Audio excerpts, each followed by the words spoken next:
Sveiki, sveiki, čia vėl Vincentas Pulvinskas ir sveiki sugrįžę į Lietuvą Ameriką. Šiandien kiek kitoks epizodas. Turiu pasakyti, biškį pasišpagavome su mūsų svečiu Ian Brzezinski, amerikiečių saugumo politikos ekspertu, žmogumi, kuris iš vidaus mato tiek JAV vidaus diskusijas, tiek transatlantinius santykius. Padiskutavome ne tik apie tai, ką Amerika galvoja apie Europą, bet ir apie tai, ką Europa turėtų daryti, kad liktų strategiškai reikšminga. Kalbam apie skirtingus požiūrius į partnerystę tarp JAV ir ES, apie Europos gebėjimą atsistoti ant savo kojų ir apie tai, ar transatlantinis ryšys šiandien vis dar būtinas, ar jau tik sentimentali atmintis. Kągi, klausykit, nes šio pokalbio metu ne viską mes sutarėme. Bet būtent dėl to šis pokalbis, manau, ir bus ir yra vertingas. Gero klausimo.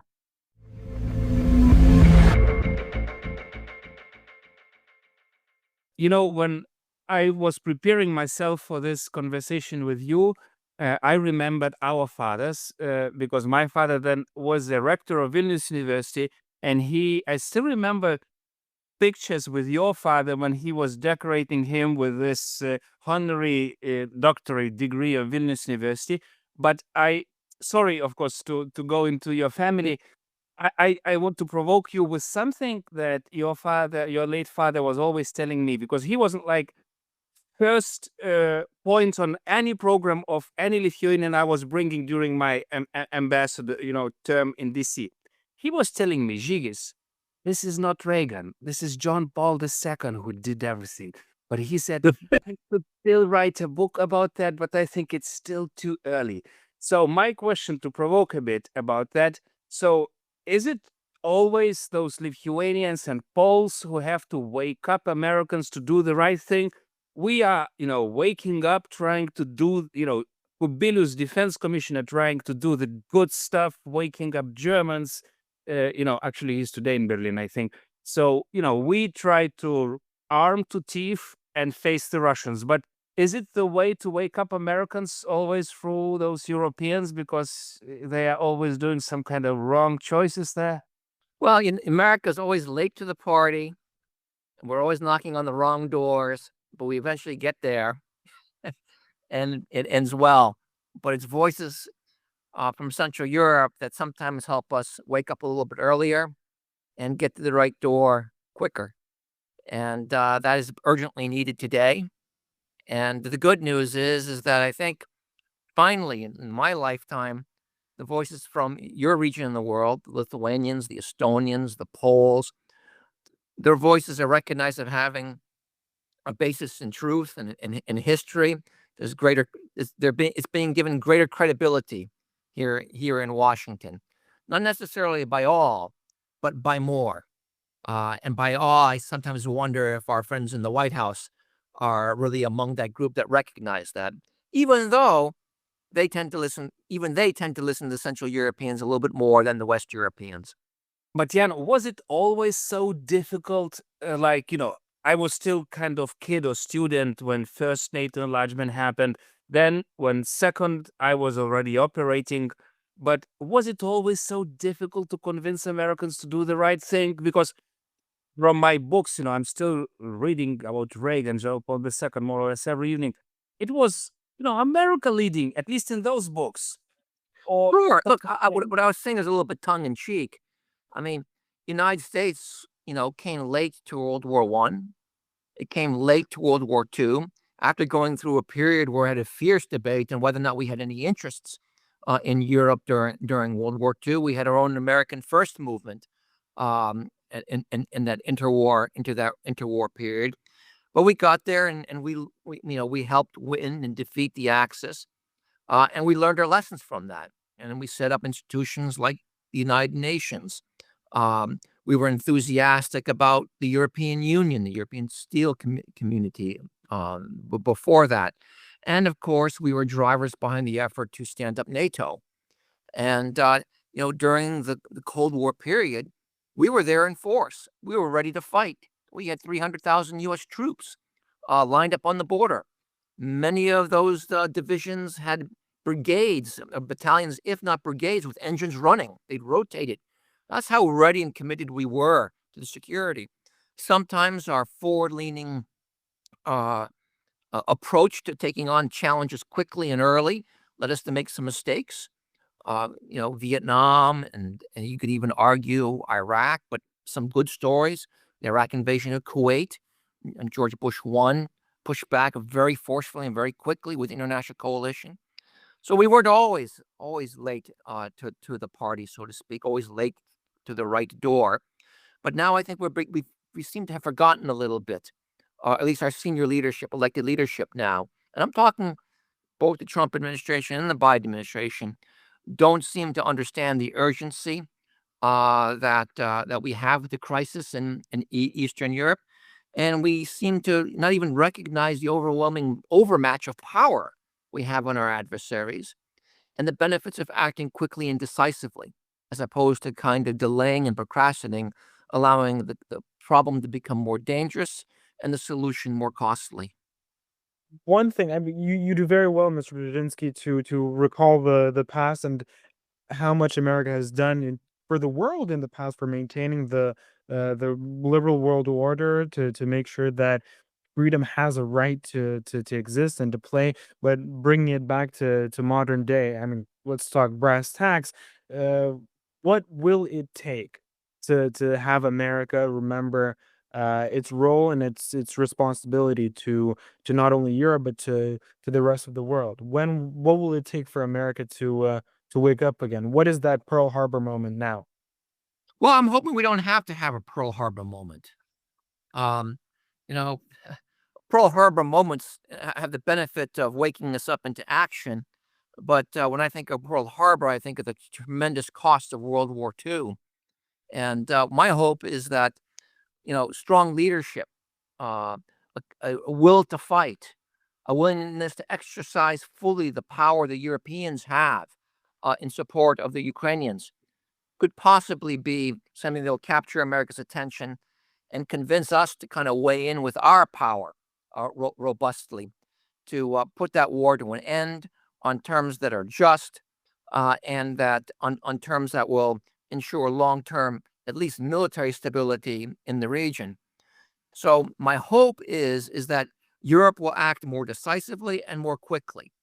It already is in some respects. I mean, it's Starmer, it's President Macron of France, who are leading an effort to create a deterrent force. Europe's finally recognizing it's underarmed. It's allowed its defense capabilities to deteriorate over these last decades, and they're beginning to put money in there. But the moment is now to use what Europe has at the moment, militarily, ideologically, and economically against Russia. Because the United States is not, certainly under Trump, is not going to do any more than Europe does. And right now, Trump doesn't really believe that Europe is really committed to defense of Ukraine. And it's true. There's still Russian energy being bought by Europeans as we speak. There's still economic engagement with Russia as we speak.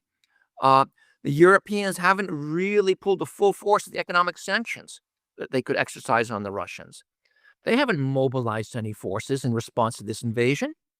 I don't see any significant movements of forces to, Lithuania's borders. I mean, the Germans are still talking about 2027. I don't see any significant deployment of European forces to Poland or West European forces to Poland, West European forces to Romania. These are things it needs to do now. I don't see a sudden increase of economic pressure on Russia. These are things that Europe needs to do now to demonstrate it is really committed to NATO, to Ukraine, to Ukraine's security. It's willing to really stand up for its own security interests. That, to me, is absolutely necessary if we're going to convince the current administration in Washington to kind of leverage in and support that effort with the full weight of American power. Yeah, just again, I'm always trying to provoke, good friends. I was in Brussels today with Vincent, and I was thinking, well, we just, released new financial instruments, 800 million.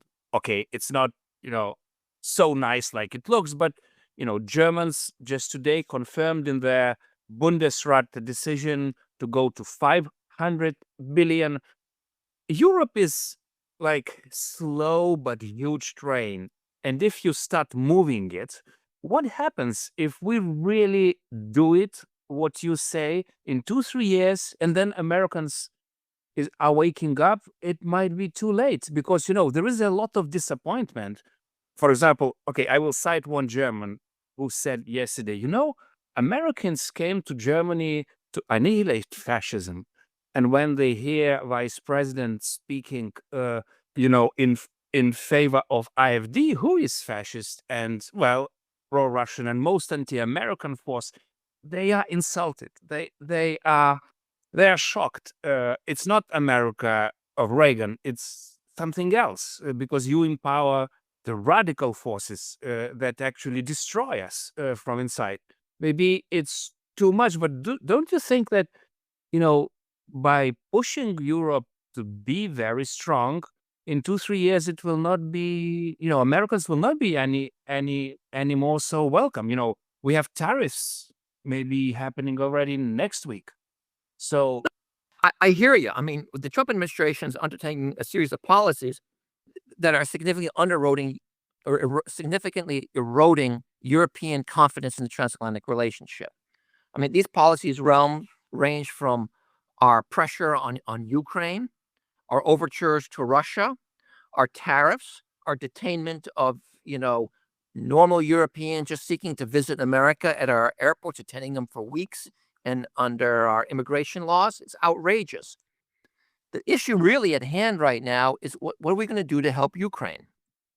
And this is not an issue that's going to, quote unquote, be resolved by $800 billion, which is a good amount of investment over 5 years.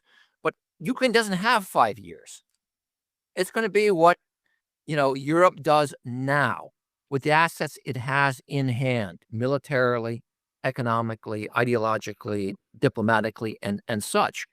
Not only just to reinforce the Ukrainians, but to motivate the United States, and particularly the Trump administration, to do what needs to be done.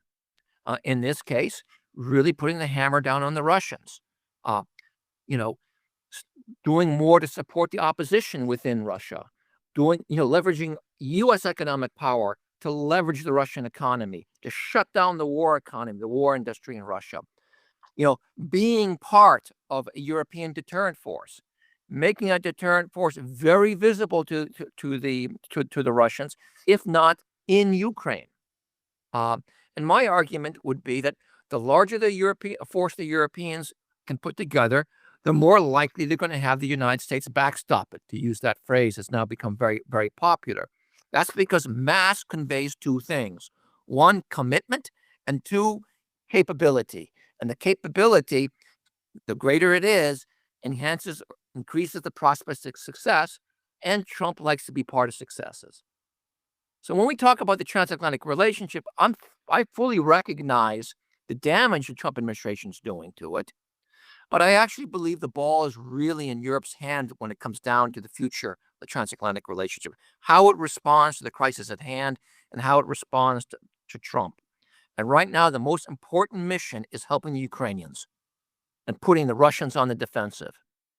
The Europeans have the capacity to do that, but it'll be so much more easier if the United States is with it. And I really believe that Europe has no choice. If it doesn't take that action, it's going to lose Ukraine, and it's going to be a worse situation in Europe with a wider war. If it takes action, not only can it defeat Russia, it's more likely going to have the United States support it, because it's going to be demonstrating commitment, and Trump will want to be part of an outcome that is a victory, that is a win, rather than standing on the side looking weak. agree. Vincent, please. So it's all fine and well what you've said, but what worries me is the fact that, notwithstanding the fact that ever since Trump took office for a second time, we in Europe have gone through great lengths to not only increase but to continue our support of Ukraine. We relatively recently approved yet another multi-billion euro aid package to Ukraine, of not only lethal, non-lethal aid, but also of just loans and cash in order to be able to buy weapons. But while we're doing this, it seems like the White House is actively working against us, with at times cutting off the military intelligence to Ukraine, which, I mean, you have to admit, it's to put it mildly, it's not of great help when it comes to, first and foremost, maintaining the transatlantic relationship, and second of all, it's counterproductive to what you said as the most important thing in that relationship right now, which is helping Ukraine win.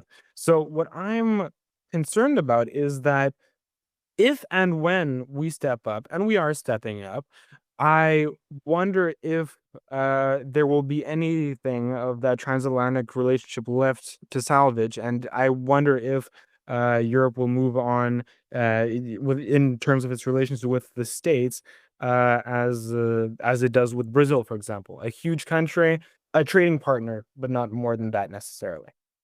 Look, there are three routes that Trump is going to take. He's either going to unilaterally impose a very unjust and therefore unstable peace on Ukraine, or two, he's going to walk away because he feels this is not resolvable and he doesn't want to waste any more of his political capital on it.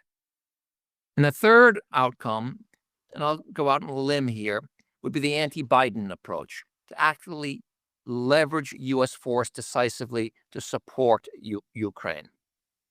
The question for Europe is, how does it shape Trump's direction, the choice that he makes, 1, 2, or 3?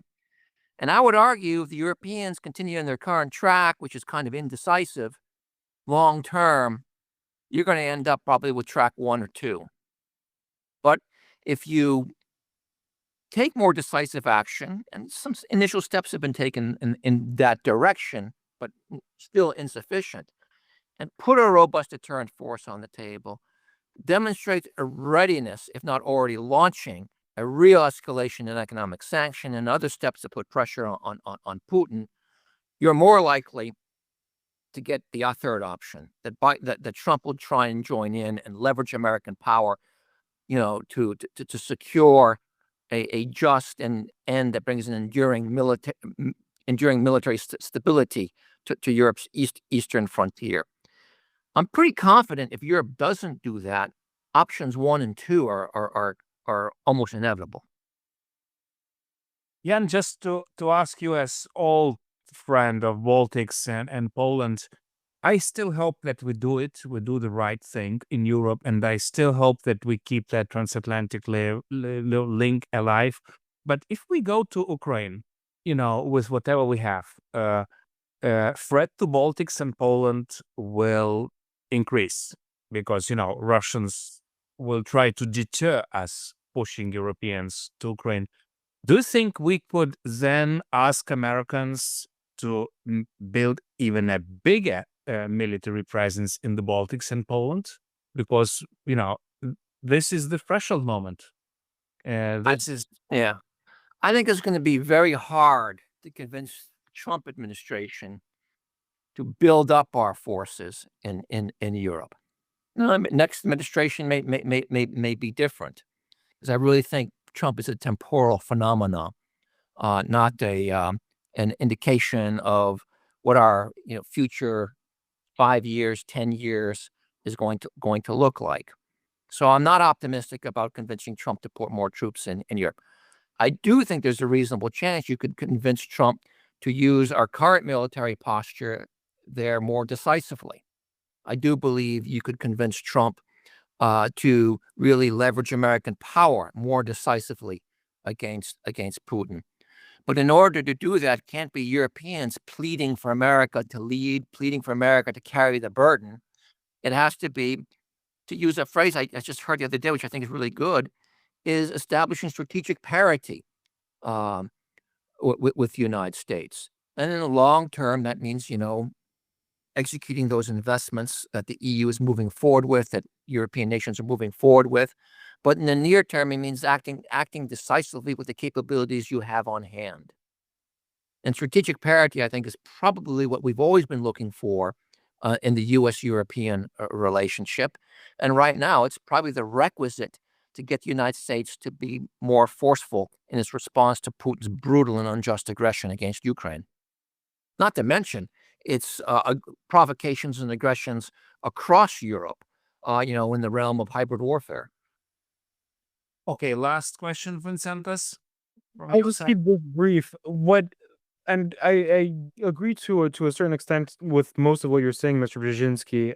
But one issue I do find is that what with the idea of strategic parity is that Europe can't ever really become strategically equal to the States, because for the simple fact of us not being a unified country. We are many different countries with many different political systems and policies. So, and as much as we'd love to in Lithuania to have the Spanish, the Italians, the French to be on our and the Polish level of investing in our defense, investing in aggressive policies when it comes to keeping our borders safe, and so on and so forth. We just can't do that because we're two different countries with we're several different countries with different outlooks on the world, and that's why the strategic parity idea will never work. And so, how do we work with the Trump administration in order for them to understand this? Because while we may be trying, again, the Southerners might not. So we have to work in this sort of way. And I don't think it's fair for you guys stateside to look at us as one object, because we're not, and we can't operate as one. Well, when the United States looks at Europe, it looks at it as a community and as a partner. And that's what Europe has articulated over and over again and wants us to do. It's unsustainable to have the United States carrying 2/3 of the security burden for Europe's security. I mean, that's just not equal, not fair. Even I can't even really accept that. And Trumpism, Trump's approach to Europe in many ways is a product of the failure of Europe to live up to its responsibilities. I mean, you can't come to Washington and say, we have the same we have the same level standards of living as you do. We're one of the wealthiest communities in the world, but we expect you to cover 2/3 of our security. That's just not going to cut it. That's going to erode, and that actually has eroded commitment to Europe, even on the center left side of the political dividing line here in Washington. So Trump and his approach to Europe, in many ways, is an outcome of Europe's own making, because of its failure to live up to its own responsibility. And parity, may not be perfect parity, but we sure as hell are not at it now. And Europe does have the capacity to do this. And right now, it has the urgency of the moment that can compel that kind of action, or that I believe should be compelling that kind of action. And actually, I'm kind of optimistic, because I'm seeing, the calls that Lithuania has been making for decades, Poland is making for decades, Estonians for decades, even the Nordics quietly in their own way is now beginning to resonate in Brussels, in Paris, even in Italy. Europeans are beginning to stand up. So I think parity is something that we can debate, whether it can be fully achieved or exceeded or not. But there's definitely more will now than there was before. I'm just worried that will isn't going to be translated into action in short enough a time span. I'm talking literally like weeks, because of the situation in Ukraine. Because if Ukraine falls, that's going to be the end of the transatlantic relationship. Well, I don't want to finish on that negative note. Last question, really 1 minute question. Jan, you saw it all, our fight, Lithuanians and Poles trying to wake up Americans, and your father did historic job. Thanks to him, we are alive, we are happy, limbing up with his happiness index each year, But what can we do better in Washington, D.C.? Next week, we meet together with friends of Ukraine, to compare with Lithuanians and Poles, I don't think that Ukrainians are so well organized to this fight in America. How can we help Ukrainians to do what we did together? How can we make it more effective without waiting Pearl Harbor to happen? I think the arguments you need to bring to Washington are really arguments you have to target on the Trump administration and President Trump himself.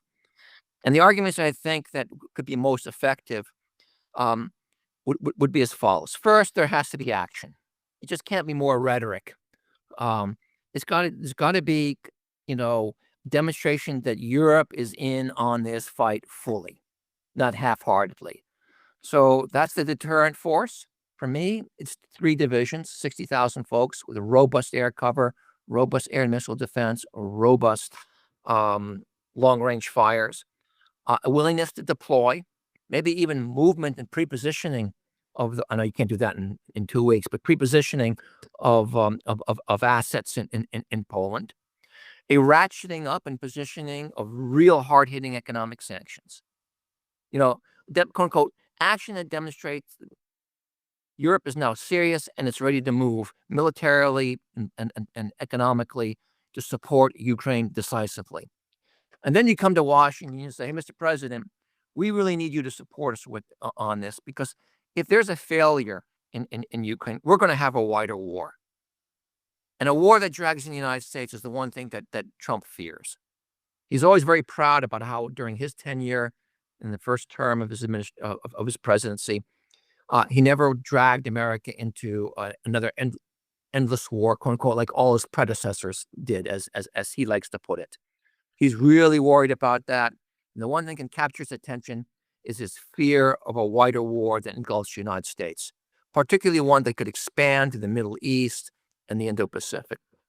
The second argument is that, a decisive outcome in this war that is to the maximum extent just, that provides a framework for long-term stability, that's critical to the credibility of the president's national security policy of peace through strength, and the president's own personality, or his own credibility as a tough-minded leader. A third factor would be, Mr. President, all we're asking you to do is backstop this force with 10%. And it can be all rear echelon. That's 60,000, that's 3 divisions. All they're asking the United States is a headquarters element, reinforce the force with American aircraft, long-range fires, and missile defense. It can be all rear echelon with the Europeans being forward.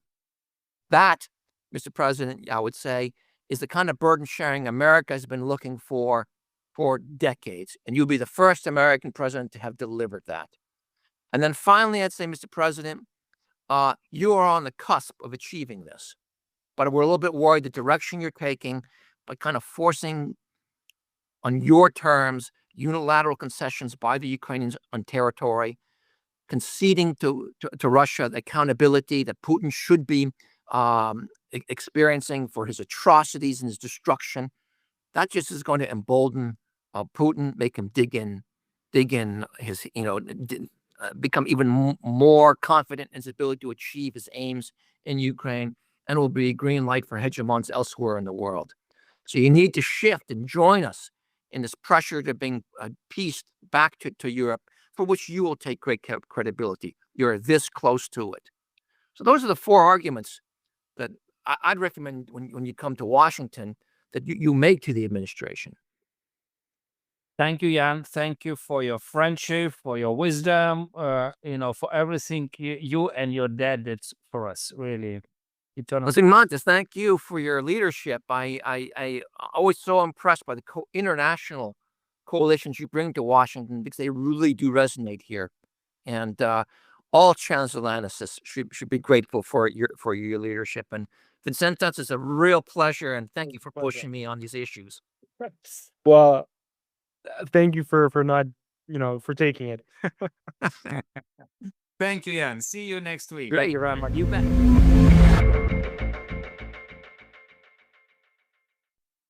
Na kągi, pokalbis su svečiu Ian Brzezinski buvo tikrai ramus, argumentuotas ir naudingas. Palygome europietišką ir amerikietišką požiūrį į saugumą, aptarėme, ką kiekviena pusė mato kaip stiprybę, o kur silpnumus. Aišku viena, transatlantinis ryšys tebėra svarbus, bet jis nebėra toks savaime suprantamas kaip anksčiau.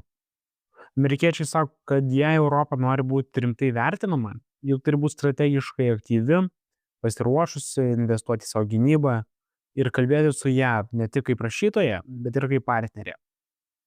Tuo pačiu Amerika turi nuspręsti, ar jai vis dar rūpi sąjungininkai, kurie šimtmečiai stovėjo šalia jos. Ačiū, kad klausėtės. Jei šis pokalbis buvo įdomus, pasidalinkit, įvertinkit ir jei dar to nepadarėt, prenumeruokit. Iki greito, iki sekančio ir iki malonaus.